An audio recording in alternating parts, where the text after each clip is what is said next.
Position with a new threat ahead of a very important meeting. CNN's Brian Todd is working the story for us. Brian, new demands from the Kim Jong-un regime? New demands, a new threat from Kim's regime, Wolf, and new worries tonight from people who have dealt with the North Koreans. They're asking, is this dialogue, this peace process, on the verge of collapsing? Kim Jong-un's regime issues a threat to America. Just days before Secretary of State Mike Pompeo meets Kim's top intelligence official in New York, North Korea's foreign ministry warns the regime could start building up its nuclear forces again if the U.S. doesn't ease sanctions on North Korea. North Korea always, before a meeting, tries to gain leverage by perhaps issuing threatening language or insinuating a threat. You know, that said, we don't want to just dismiss it as negotiating rhetoric. It does reflect their position. It also reflects the stance that they have, that they don't want to give up much. The North Koreans believe they've already given up a lot. They've returned American remains from the Korean War. How does it feel to be home? Released some Americans who were detained in North Korea. They've destroyed a missile engine test facility, blown up the entrances to their main nuclear bomb testing site. But experts say some of those moves are cosmetic. It in no way impedes the continued development and expansion of their nuclear arsenal and their missile arsenal. Still, the North Koreans believe these have been uneven trades, and they want the Trump administration to ratchet back crippling sanctions before the regime scales back more of its nuclear program.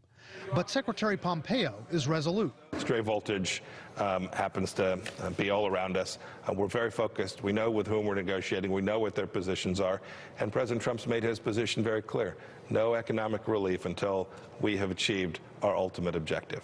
President Trump had gotten credit from North Korea experts for meeting with Kim Jong-un and getting the North Koreans more engaged in dialogue. Analysts are split tonight on whether that's all falling apart. We're about as far apart as you can get. 5 months after the summit, we don't even have an agreed-upon definition of what denuclearization is. And experts worry that North Korea's new threat to again, quote, build up its nuclear forces may mean they'll start testing re-entry capability for their long-range missiles that can reach the United States. If they do test, everything will come to a halt, and we're really back to where we were a year ago. A year ago, when there was talk of a possible U.S. first strike on North Korea if they kept up their threatening behavior. Tonight, experts say Kim and his aides will also be monitoring America's big day on Tuesday.